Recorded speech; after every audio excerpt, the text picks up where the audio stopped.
You bind it around your neck, write them on your tablet of your heart. This is what it's all about, guys. That's all Jesus is. Amen. Well, number one, let me just brag on your youth pastor. I love him with all my heart. I'm not doing this. He truly has called me and said, hey, listen, what's going on? Called me. I'll never forget one of the, probably the most dynamic conversations I've ever had with a youth pastor was when he called me and said, Jayme, man, what do I got to do? And I said, you got to introduce prayer. Prayer is going to be the very fuel, the very essence of that passion, that fire, that explosion. Because listen, the earth doesn't need another large group of teenagers, all right?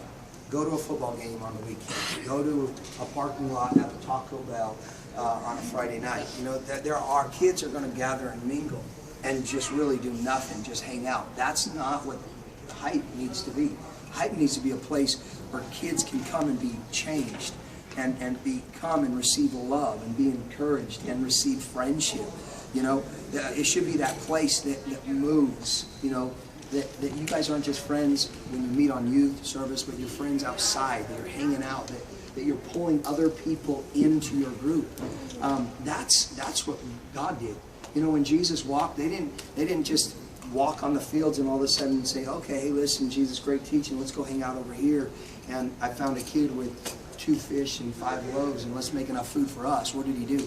They included. They were inclusive. And that's the difference.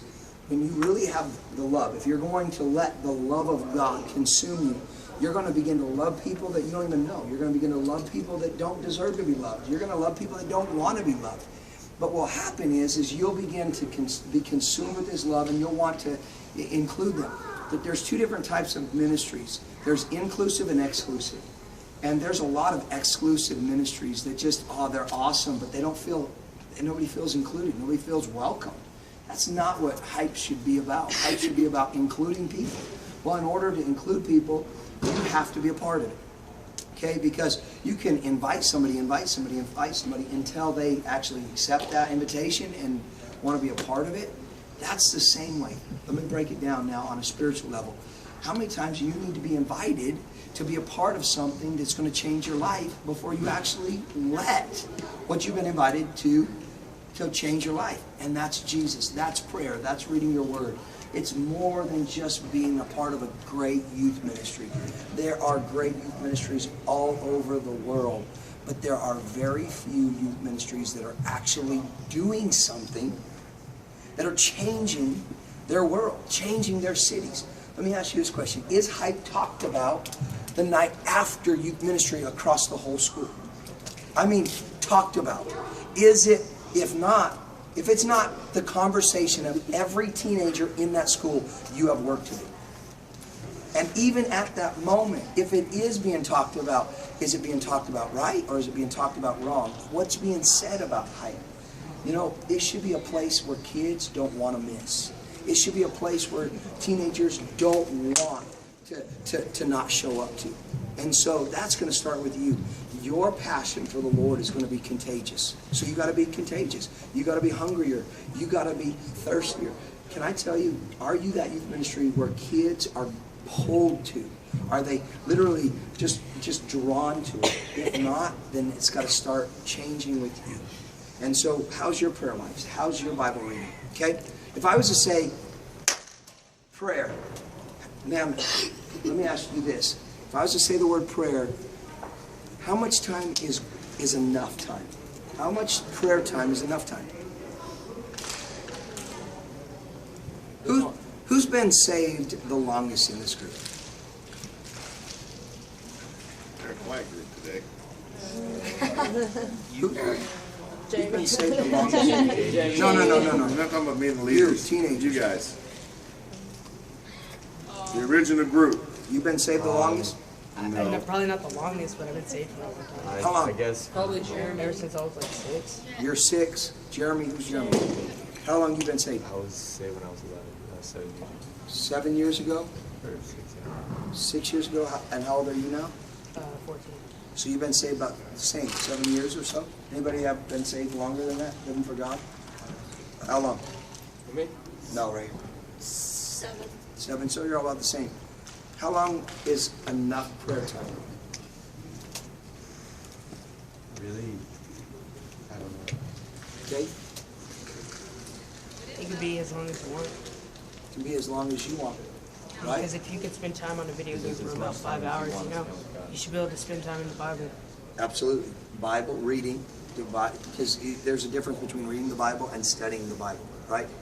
I read the newspaper and don't study it, okay? Just because I know a story from the newspaper doesn't mean that that story from the newspaper changed my life or I did anything about what I read. There's a difference between reading the Bible, studying the Bible, and allowing the Bible to consume us. Praying. This is how you should be praying. You should be praying. This is when you know you pray enough. When you walk out of your prayer closet and you're ready to turn the world upside down, and at the end of the day when you walk back into your prayer closet, you have come in with stories of changing the world. Period. Now, if that can happen in 10 minutes, then it better be followed. So your prayer time better be followed with things that are being accomplished, or that prayer time. Listen, I'm not talking about you reached your entire school, but did you tell someone about Jesus? Did you share your faith? Were you able to pray with somebody? Did somebody see a difference in you? That's what I believe, because I know this man, hype is really all about. It's also about reaching people. It's not about just saying, okay, we're running a couple hundred. Because you know what? The Devil's Youth Ministry is way bigger than yours. And he is very proud of how big his youth ministry is, and he'll rub it in your face. Go to the next pop concert and look at how big the stadium is that he meets in. Okay? But it starts with you guys. I told Pastor Jayme this. You saw the video last night of the Revolution, right? I didn't have a couple hundred kids that started with. You know what it started with? A handful. My daughters, two daughters, started inviting their friends. They were bringing entire cheer squads. They were bringing as many friends. They didn't care if they knew them. They would walk up, hey, you got to come to the Revolution. It became exciting. They began to say, I'm excited about this. Because if you're not excited about hype, nobody else is going to be excited about it. Do you know that the last one we had over 1,200 people, and I didn't provide any little touch cards or any invites? It was all word of mouth through personal invitations, through text, through Facebook, tweets, all those different things. And you know who was my foot soldiers that made it happen? My teenagers. Because a handful of kids after the first one became a couple dozen kids. After the couple dozen became a couple hundred. And now it's the talk of the town. I mean, there are kids that are like, they won't miss it. We have Catholic kids, Lutheran kids, Pentecostal kids, Baptist kids. We have them all. There is a Catholic church that sends the teenagers from his parish to our youth ministry on a regular basis. Because he's like, I'm not going to start something. That's good enough for us. Totally different denomination. We don't care. We're going after everyone. So you have to be willing to be desperate. Are you desperate? If you're not desperate, get desperate. Get hyped. Live up to your name. I mean, if not, take off the shirt because it's false advertisement. That's what I'm talking about.